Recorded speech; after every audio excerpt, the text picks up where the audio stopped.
नमस्कार विद्यार्थियों, और हम आपका स्वागत करते हैं अपने चैनल हिंदी पॉकेट में। किसी भी विश्वविद्यालय के छात्र हैं आप तो हिंदी के पाठ्यक्रमों की जानकारी हमारे चैनल से ले सकते हैं, और कहानी, किस्से, आलोचना, नाटक और सिनेमा से संबंधित कोई भी पाठ्यक्रम की जानकारी हमारे चैनल पर उपलब्ध है। तो हमारे चैनल को लाइक और सब्सक्राइब जरूर करें, और पाठ्यक्रम संबंधी कोई भी जानकारी अगर चाहिए तो आप कमेंट बॉक्स में हमें कमेंट करें। नमस्कार विद्यार्थियों, आज हम बात करने जा रहे हैं भाषा संप्रेषण के पाठ्यक्रम को लेकर के। भाषा संप्रेषण में बीए प्रोग्राम के लिए अलग पाठ्यक्रम है, बीए ऑनर्स के विद्यार्थियों के लिए, और बीकॉम प्रोग्राम के लिए। तो हम बात करने जाए बीए प्रोग्राम के पाठ्यक्रम की। इसमें 4 इकाई आपको पढ़नी है। एक है भाषिक संप्रेषण, स्वरूप और सिद्धांत, संप्रेषण की अवधारणा, संप्रेषण की प्रक्रिया, संप्रेषण के विभिन्न नमूने, भाषिक संप्रेषण, अभाषिक संप्रेषण। इकाई 2 में मौखिक लिखित संप्रेषण की बात करें, व्यक्तिगत, सामाजिक और व्यावसायिक और भ्रामक संप्रेषण और प्रभावी संप्रेषण आदि की बात करते हैं। संप्रेषण की क्या चुनौतियां हैं और क्या संभावनाएं हैं। तीसरी यूनिट में आते हैं तो संप्रेषण के माध्यम जो है, आलाप, संवाद, चर्चा और जनसंचार माध्यमों से किस प्रकार संप्रेषण होता है, इसी बात का। चौथी इकाई में व्यक्तिगत और भाषिक अस्मिता, आयु, लिंग, वर्ग, शिक्षा, प्रभावी संप्रेषण के आदि तरीके हैं, जो गुण हैं, शुद्ध उच्चारण है, भाषिक संरचना की समझ, भाषा व्यवहार, शब्द सामर्थ्य, सुर, लहर, अनुतान आदि की चर्चा करनी है हमें। तो हम जब बात करते हैं संप्रेषण की, तो मानवीय संप्रेषण जो है वो 5 चरणों से होकर के गुजरता है। आपको याद रखना कि 5 चरणों से होकर के गुजरता है। प्रथम चरण मौखिक संप्रेषण है, जिसमें मानव ने भाषा का आविष्कार एवं विकास किया। दूसरा चरण आता है लिखित संप्रेषण। तीसरा जो चरण आया है वो मुद्रण युग अर्थात छपाई युग की बात कर रहे हैं। चौथा चरण जो है वो दूर संचार युग है, जो कि अभी चल रहा है, या जो मार्स की टेलीग्राफ प्रणाली से प्रारंभ होता है। और मार्कोनी ने रेडियो का आविष्कार किया था, वहां तक पहुंच करके और अमरत्व को प्राप्त होता है। 5वां चरण है आज का आधुनिक चरण, जिसमें अत्याधुनिक संचार माध्यमों के द्वारा पारस्परिक प्रक्रिया संप्रेषण प्रणाली पर विशेष ध्यान दिया जा रहा है। आज सूचना प्रौद्योगिकी और संप्रेषण प्रौद्योगिकी ने संप्रेषण क्रांति में अविराम, सतत और बहुआयामी परिवर्तनों का दौर प्रारंभ कर दिया है। अत्याधुनिक संचार माध्यमों ने पूरे विश्व को एक गांव में बदल कर रख दिया है।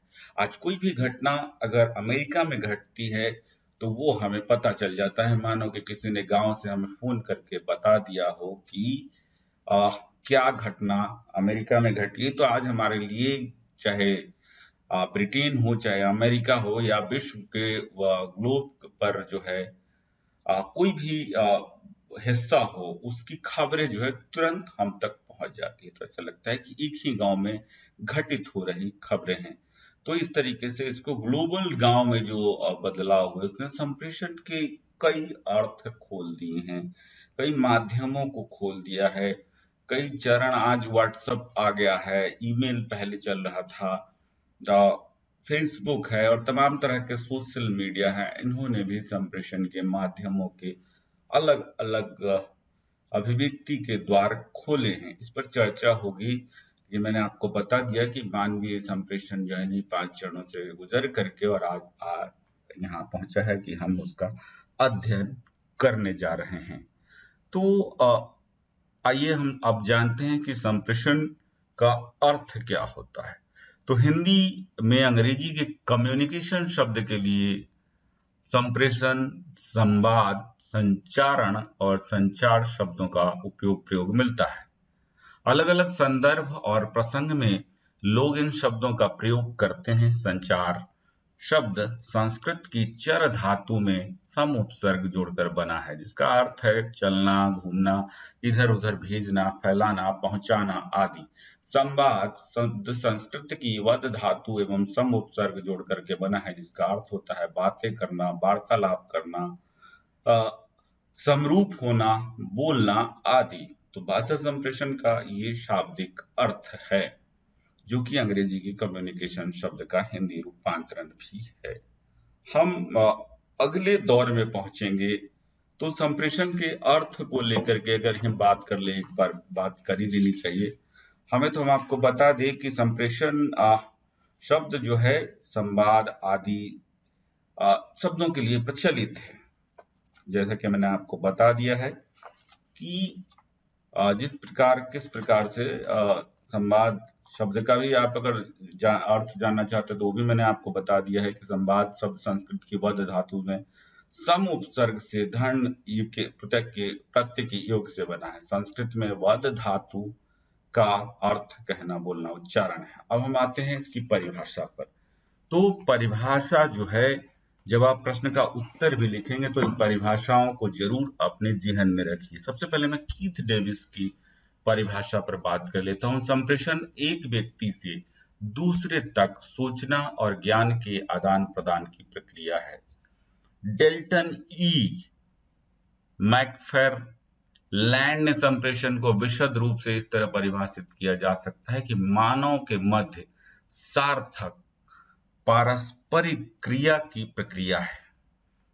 फ्रेड जी मेयर ने संप्रेषण शब्दों, पत्रों अथवा संदेशों के माध्यम से परस्पर आदान प्रदान करना है। आज जो हम व्हाट्सएप पर मैसेज भेजते हैं, फेसबुक के माध्यम से जो सूचनाएं लेते हैं, या मैसेंजर के माध्यम से, या मैसेज भेज करके आप मैसेज भेजते होंगे तो उसमें लिखा आता है सेंडर और रिसीवर।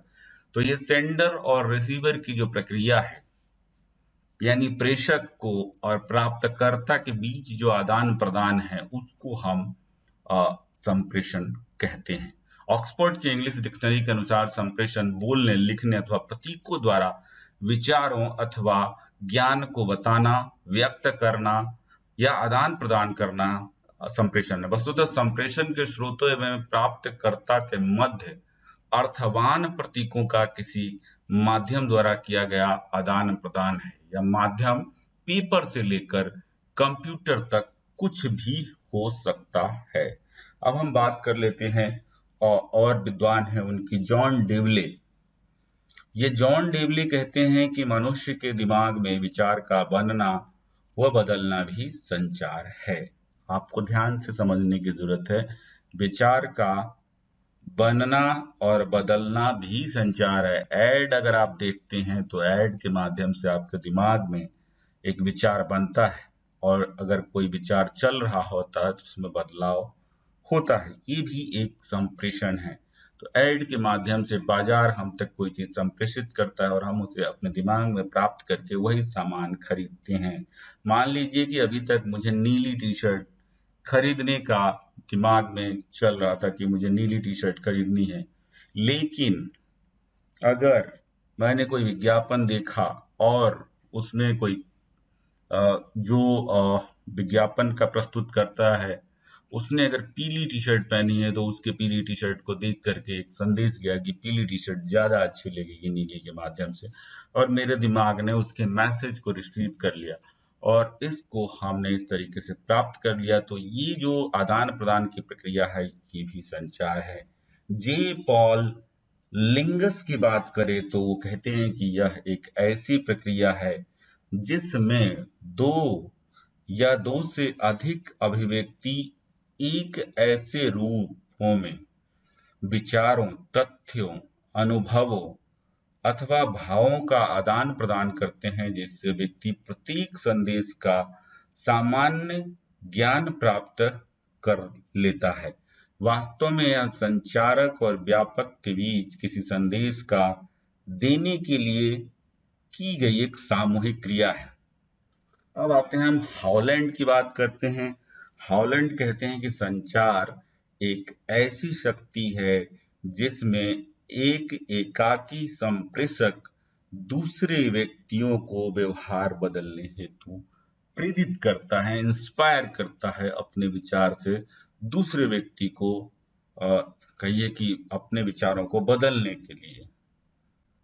अब हम देखते हैं कि हॉलैंड फिर कहते हैं कि संचार वह प्रक्रिया है जिसके द्वारा सूचना व संदेश एक व्यक्ति से दूसरे व्यक्ति तक पहुंचता है। जैसे कि किसी ने आपसे एक गिलास पानी मांगा है संकेतों के माध्यम से और आपने उसको समझ लिया और उसको समझते हुए आपने उस व्यक्ति को एक गिलास पानी ला करके दे दिया, तो यहाँ पर संप्रेषणकर्ता की बात जो है वो सामने वाले व्यक्ति ने ग्रहण कर लिया, और एक गिलास पानी ला करके उसका देना, उस पूरी प्रक्रिया का कंप्लीट हो जाना है, उस पूरी संप्रेषण की प्रक्रिया का पूर्ण हो जाना है। तो कहने का मतलब है संप्रेषण की पूरी प्रक्रिया में एक सेंडर होता है, एक रिसीवर होता है, और इन्हीं दोनों के मध्य होने वाली सारी चीजों को हम कहते हैं कम्युनिकेशन। अब आते हैं, देखते हैं कि बीवर क्या कहते हैं।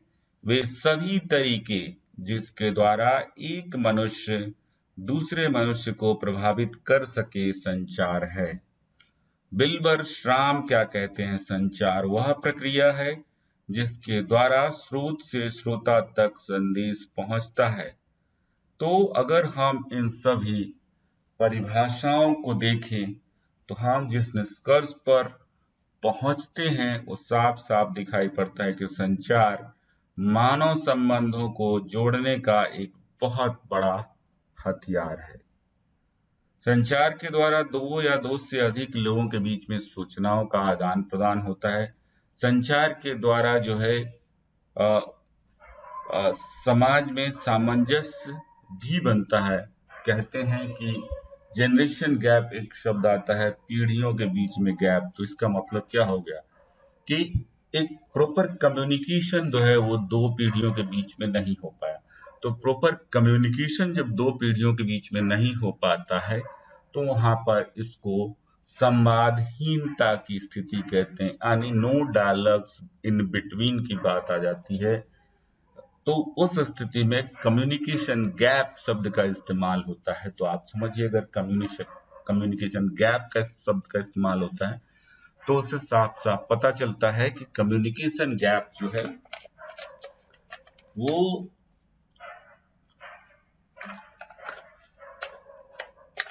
कम्युनिकेशन गैप कहीं ना कहीं संवादहीनता की स्थिति लाता है। तो कम्युनिकेशन क्या करे, कम्युनिकेशन दो लोगों के बीच में संवाद की स्थिति कायम करता है। तो ये संप्रेषण की अवधारणा है, संप्रेषण का अर्थ है और परिभाषा है जिस पर आज हमने बात की है। इसके बाद हम बात करेंगे संप्रेषण के क्या नमूने हैं, क्या प्रकार हैं, उन सब पर मैं अब बात करूंगा। लेकिन फिलहाल मुझे लगता है आपको बात समझ में आ गई होगी। नहीं चलते फिर कहूंगा कि इस लिंक को सब्सक्राइब कर लीजिए। इस लिंक को सब्सक्राइब करने से जो भी कोई भी सूचना पाठ्यक्रम से संबंधित आएगी तो आपको तुरंत पता चल जाएगी। धन्यवाद।